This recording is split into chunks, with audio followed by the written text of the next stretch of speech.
Hey, we're back in the studio up here on Vets, next door to my guy, Matt Bowers. Couldn't be more thrilled to be back in New Orleans. It was a decent time in California, but it was long, and we are back here going to get rolling on this last leg of training camp. The season's right around the corner, and we have a lot of stuff to break down for you guys today on today's episode of NewOrleans.Football, presented by PJ's Coffee, and we are coming to you from the actual Ochsner Health Podcast studio in Metairie, up here on Veterans Memorial Boulevard. So happy to be back here. A lot of stuff to talk about today. Juwan Johnson's coming off PUP for tonight's practice at Yulman Stadium, so that's a big development for the team. We're going to talk about what that means. We're going to break down the last preseason game and so much more. If you are in the market for a new car, check out my guy, Matt. His dealership is right next door to us up here on Vets. They got the Ford one here, but any type of car you want, he's got you covered all throughout the region, all kinds of different dealerships. They are getting you great prices, great customer care, and a great car buying experience. So make sure you go check them out at one of their many locations today for your next new or pre-owned car.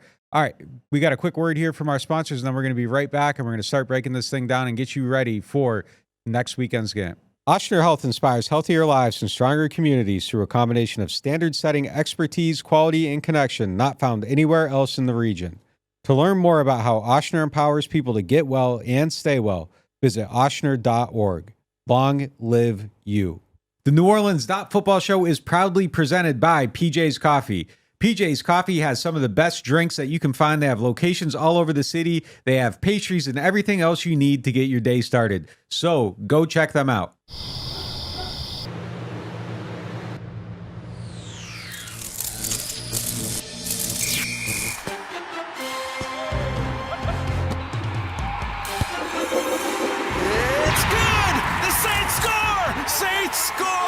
Score big with Saints Score. Win up to $100,000. Enter the second chance drawings for cool Saints prize packages. Play Saints Score scratch-offs from the lottery.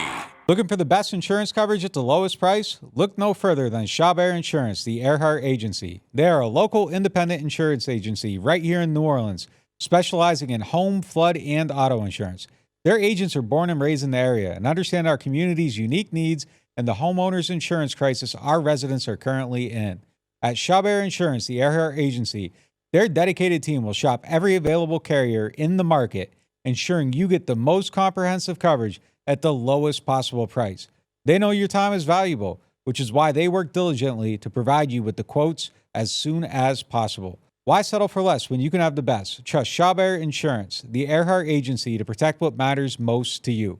I do. I've been a client of theirs since 2021. When we couldn't find someone to insure our house because of the big oak tree growing over top, Chabert worked until they found someone that would work with us and give us the protection that we need to feel safe in our new home.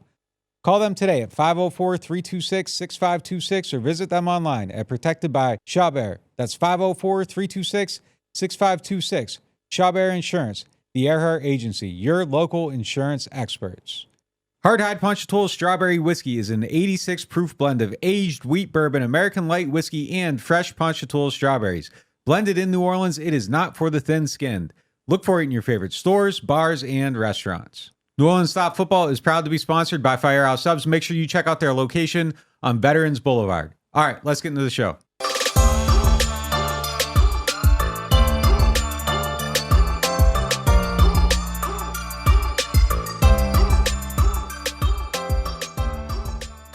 Welcome into the Ochsner Health Podcast studio here on Veterans Memorial Boulevard. It is now time for our first segment presented by Chabert Insurance, the Earhart Agency. In Sunday's game, the run game looked good. You can't put it any other way. Taysom was getting action. Jamal Williams was getting action. Even Jordan Mims was getting in on the action. The offensive line, they also looked pretty good. Trevor Penning took a step forward. You detailed it in your film study. Kind of where are we at on the offensive line, and do we feel better? No. You don't feel better?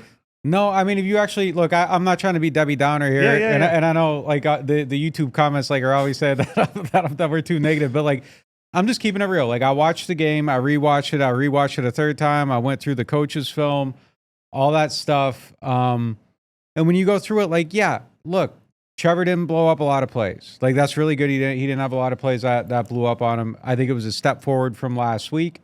There's no doubt about that. I think he kind of found a little bit of a direction to maybe build upon. But if you really go through it, like, yeah, great. He allowed a pressure, was beat by a defender a couple times. Like, the analytics aren't really painting the full picture, though, because there's a lot of plays where he's still kind of getting blown back. And, like, there was a pass to the flat to Jamal Williams, 2-yard gain. I think it was the third play of the game.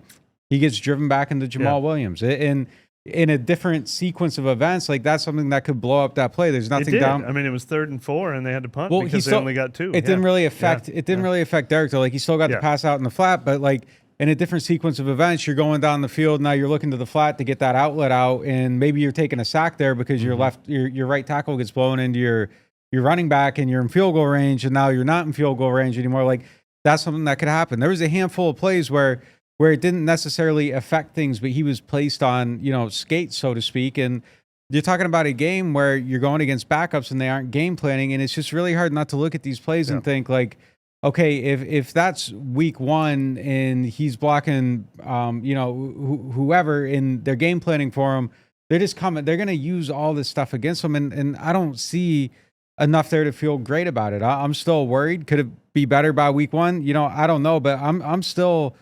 While I'm trying to work this out over here with Trevor and trying to keep him going forward, I'm still trying to work on a plan B, because I don't. They aren't out of the woods. They aren't on the path out of the woods. Like, they've figured out maybe north, south, east, west, but they don't know which direction to walk yet. And I mean, that's something that you kind of got to figure out. And I'm still worried. I'm not less worried. I'm not more worried. I continue to be worried. I am less worried than I was a week ago. Not because I think Trevor Penning has figured anything out. I think Trevor Penning is the same concern, liability, maybe whatever word you want to use, that I've always thought he was. That I thought he was in March. That I thought he was in August. That I think he is now. But what we wanted to see from the new Clint Kubiak offense was, and I'll use your words in your film study because I thought you nailed the wording. You said, I just lost it. For a day anyway, they got away with putting him on the field. Yeah. And the first preseason game concerned me so much because I was like, oh crap, can they not get away? Can they not work around this? Can they not, that was the hope. The hope wasn't that the light bulb would go on for these offensive linemen and they'd become great. It was, maybe they picked an offensive scheme. As we said earlier this offseason, the Niners offensive line coach says, I don't need great offensive linemen to run this scheme. That was our hope all along. And so I'm back to the hope I had a week ago that, okay, maybe they can scheme their way around their offensive line deficiencies in the run game, especially. I mean, we saw 3 double-digit runs. We finally saw those. I actually saw Trevor Penning have what I would call positive blocks on some of those run plays. Not even I didn't see any of those in week 1 where I was like, this was actually a plus play from Penning. So it reinvigorated my hope that the offensive line is still the biggest weakness on the team, still the biggest concern on the team, but maybe they can work around it. We at least needed to see that. Here's where I'm at with it though. Yeah. I mean, absolutely. They got away with it for a half of football. Yeah. If you extrapolate over the 2 halves, is it good enough? I don't know. Right. Are there days where you can get away with it? Probably so. But I wouldn't go into any day knowing that it's okay to get away with. It's kind of one of those things where you're just you're holding your breath a little bit. It's, oh my God, I didn't lock my car. Did anyone break into it tonight? And some days they do, and some days they don't. And you don't really know what it's going to be when you wake up in the morning. And there's going to be that moment of panic until you figure out what it is. And I don't know. I don't know. I don't feel better. I guess where I'm at is I don't feel better, but I do agree with that. I'll give you that. I do believe that it's a step forward because a week ago it felt like they could never get away with putting them on the field. And maybe there's a way to get away with it. If they're playing backups and they aren't scheming for them, you could definitely probably get away with it. I still don't know week 1 though. I'm worried about it, but I think that's fair that there's a possibility now within the realm of selections that maybe on that day you roll the wheel and it's Penning's acceptable. Yeah. But I don't know if you're getting. I know for sure you're not getting 17 of those. Yeah. Well, it's funny. I like your analogy there. That's how I feel about this offense and this offense. It's like they're leaving their car unlocked every night. That's not smart, but usually you can you walk out to your car and nothing happened. Here's the problem. Like, even when you leave your car unlocked, sometimes I still break the window. It's happened to me. It's happened to me. So, I mean, like, it's sometimes it doesn't, you could try to get away with it, but even when you're trying to get away with it, like, they're going to break that glass on you sometimes. My analogy in my story was the activity in the Gulf dissipated. It was like downgraded to a tropical storm. So it's still,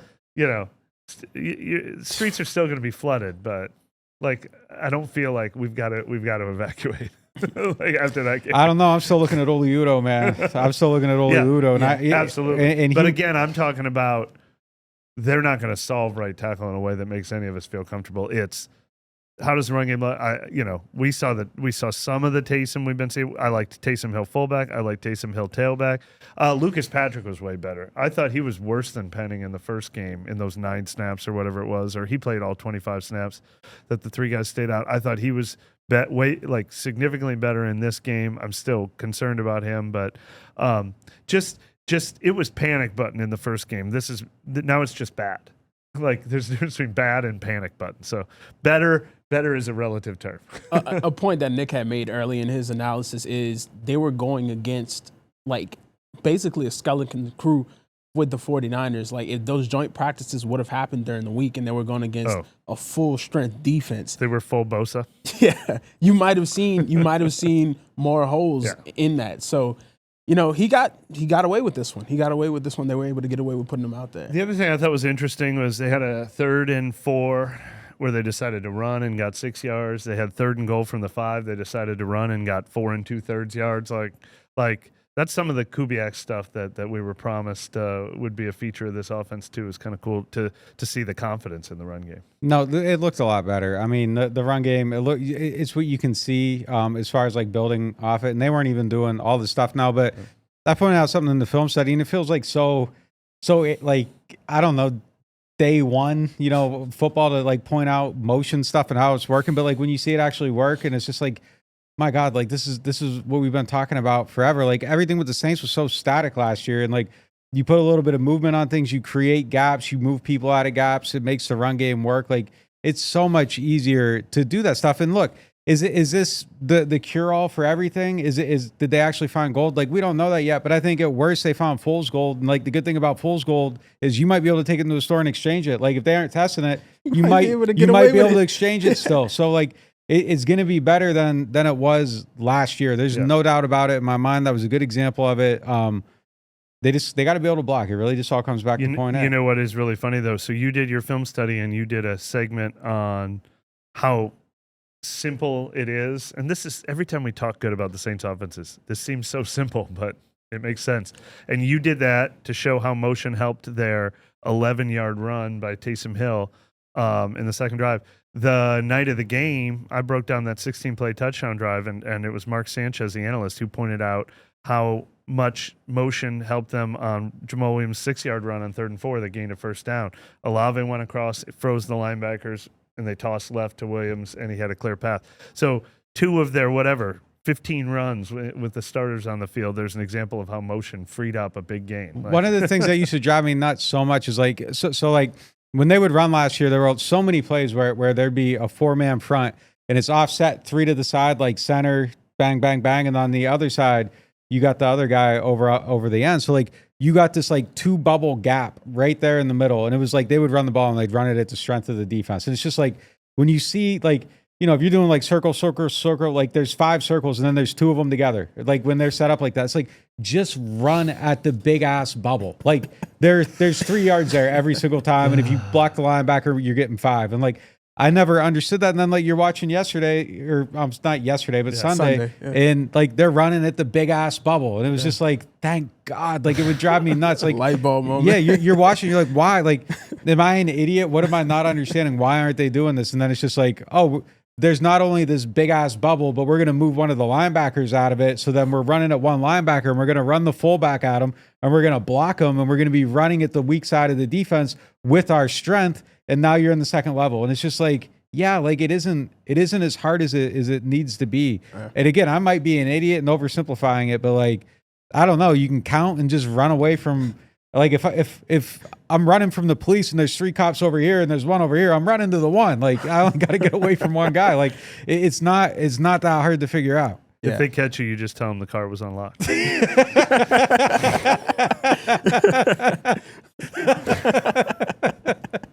That's real. That's real.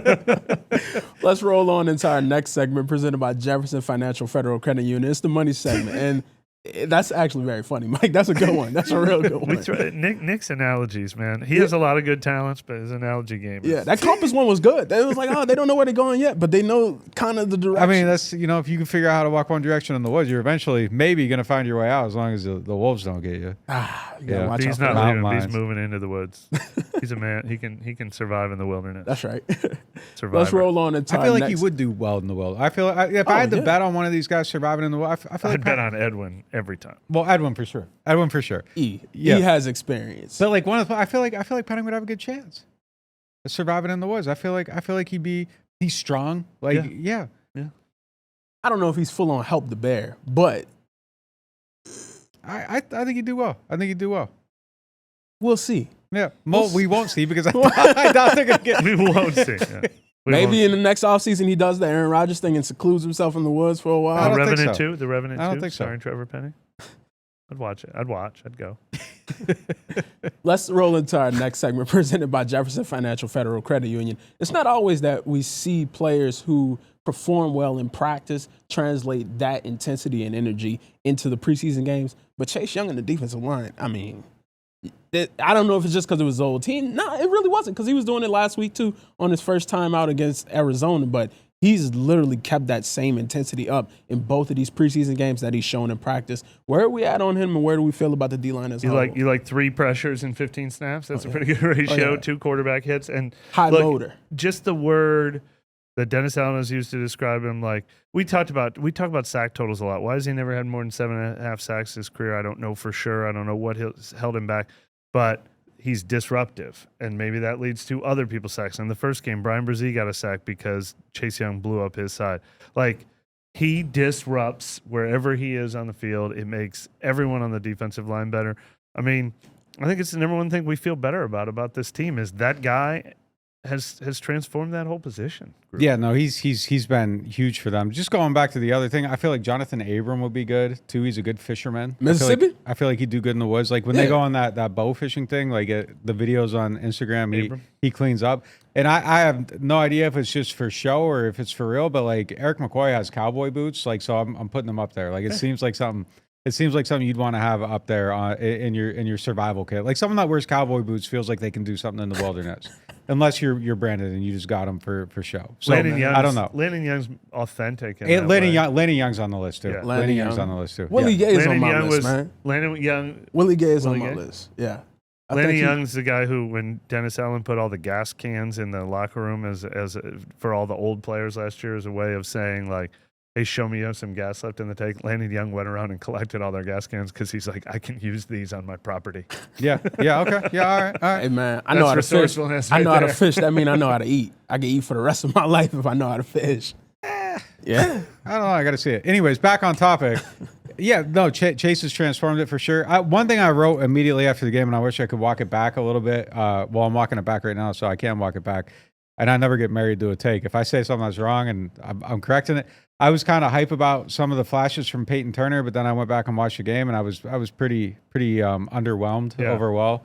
So I'd like to walk that one back.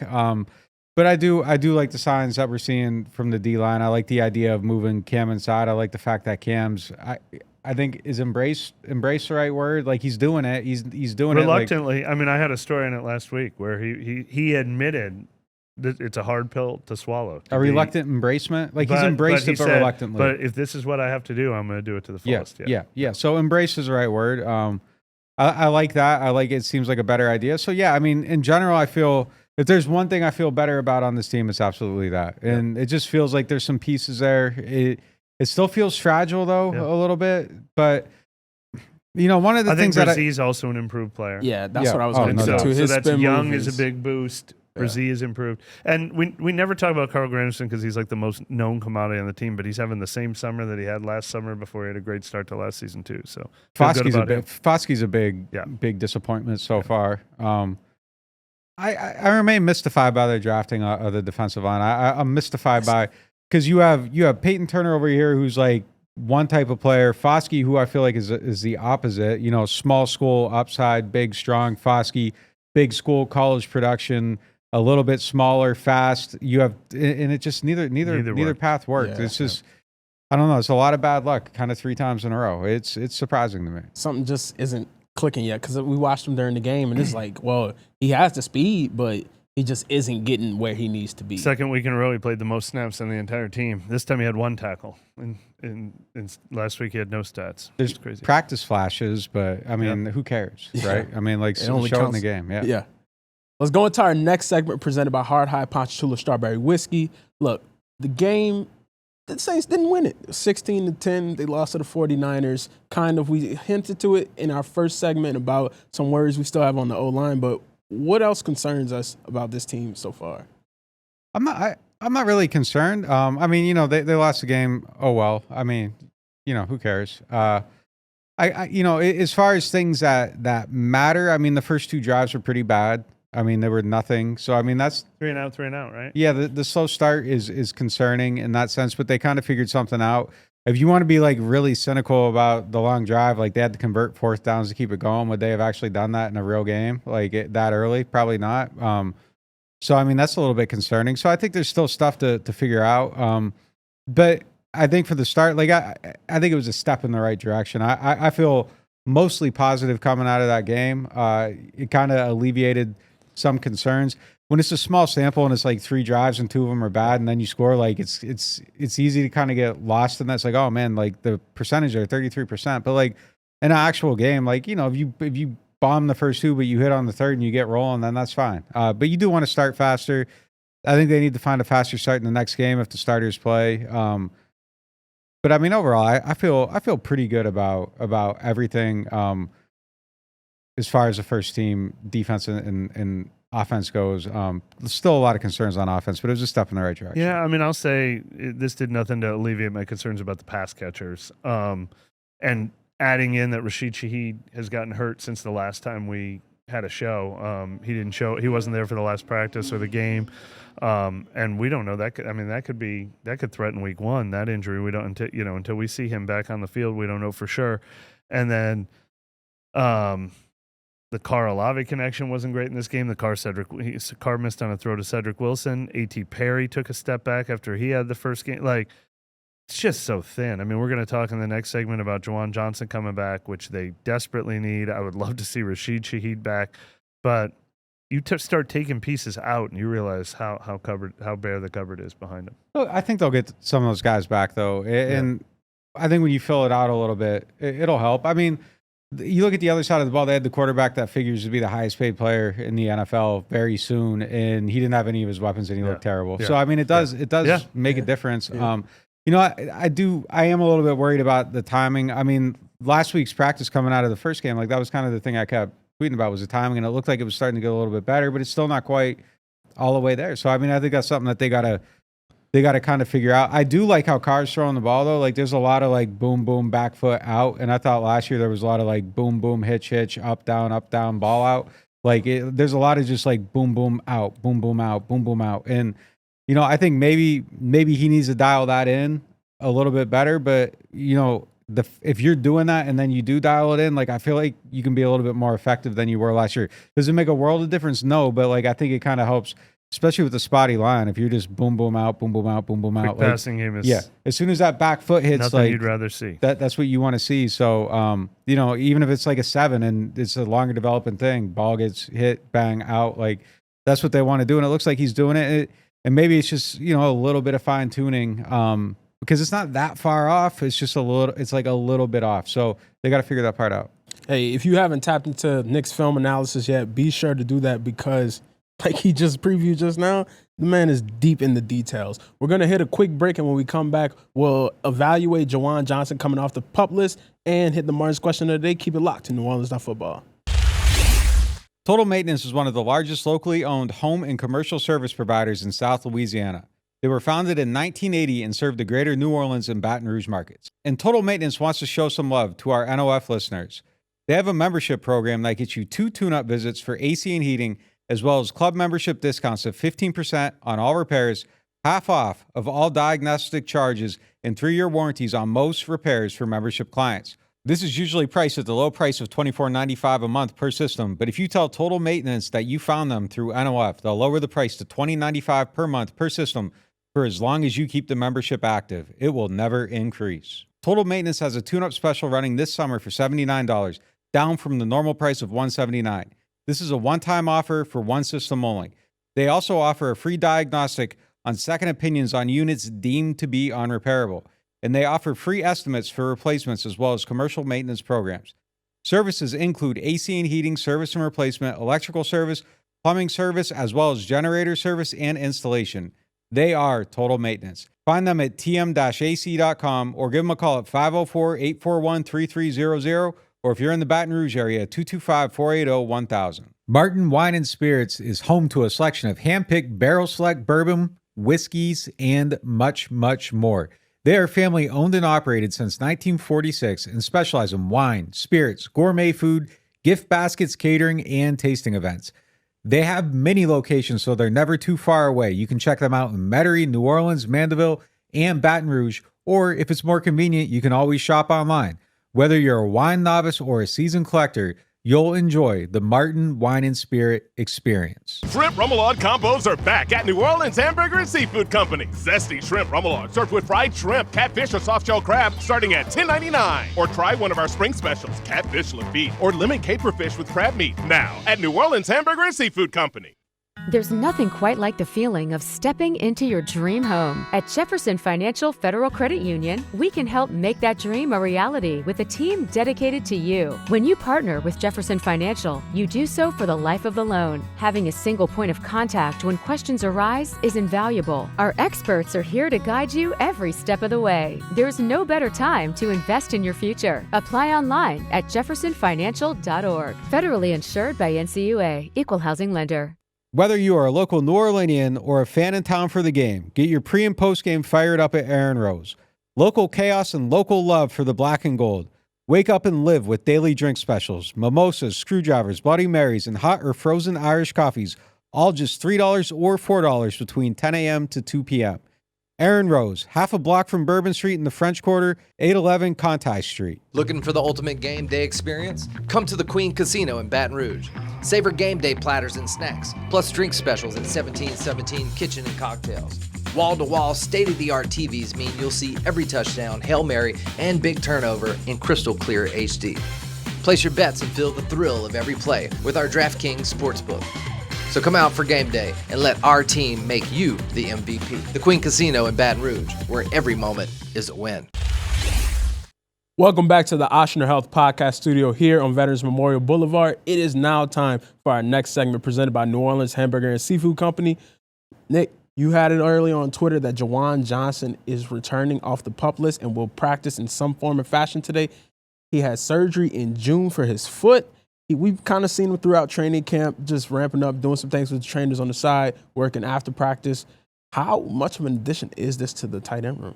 I think it's huge. I mean, everything we're seeing with what they do, it feels like you want somebody in the form or fashion of Juwan Johnson. As far as the passing offense goes, those crossing routes, the stuff off of boots, like it's so easy to picture him catching the ball on like a crosser as Derek's like rolling out, and then he's taking off up the field. Like, I think he's arguably their biggest yak weapon. Like, I don't know who, I don't know what order you'd put him in, but I think it's him, Alvin, and Taysom. I think they're really their only yards after catch type players. Obviously I think Rashid can give you some, but like you need a lot of space. I think Olave gives you some, but he needs a lot of space. I think Chris and Rashid's yak numbers will probably get boosted. Like if the play action works the way it should, like just from shots down the field. Like if you hit somebody on a shot down the field and it's a bombs away touchdown, like you might get 30 yak yards and that lifts your average. But like I think true yak, like in traffic space, like I think him, Taysom, and Alvin are the best guys. I think they need him badly. Now he needs to improve a lot in the blocking game. They're going to ask more of him as a blocker. Obviously, you always ask a lot of a tight end, but in this scheme, like it's a lot of like you need more of that, and he's going to have to improve in that area. And they're I don't think he lacks the embracement of it, but it needs to be way more consistent. And I think that's something that he's definitely going to have to figure out. But I think it's huge. I mean, if you're picking a tight end to fit this type of offense, like his skill set is kind of what you're looking for. It's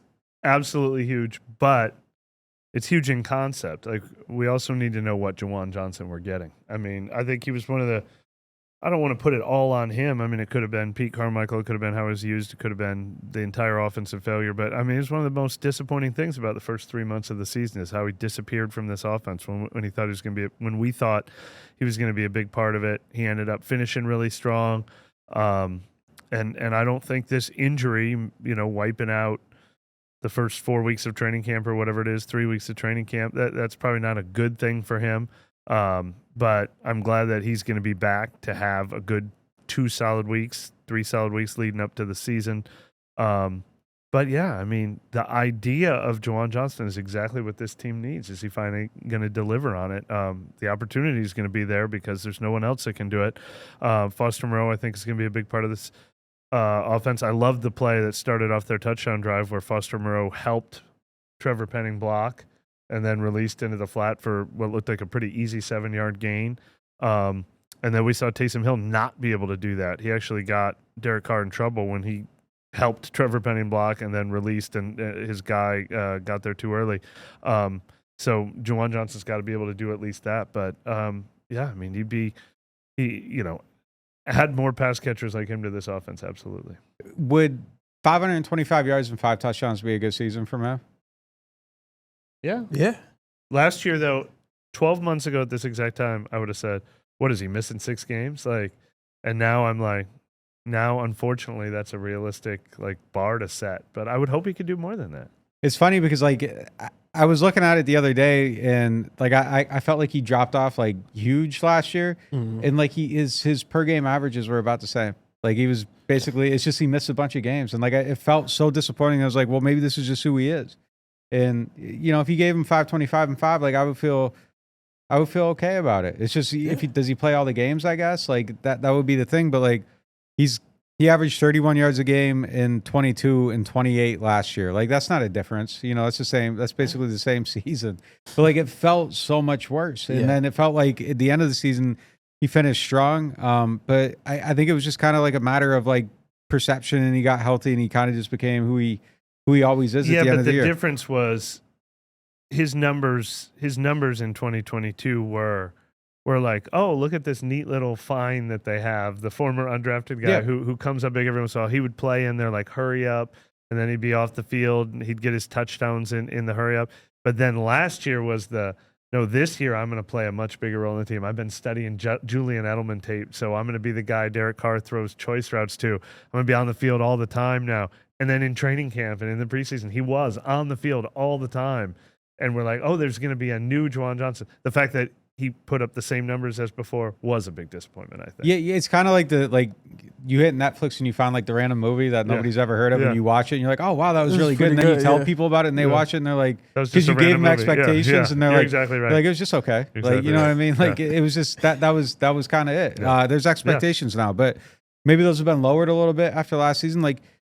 He just needs to be a viable piece for the offense. I don't know how you define that, what it is. Just if you're looking at it at the end of the year, if it feels like he was a viable, fulfilling piece of the offense, I think it's a win. Yeah.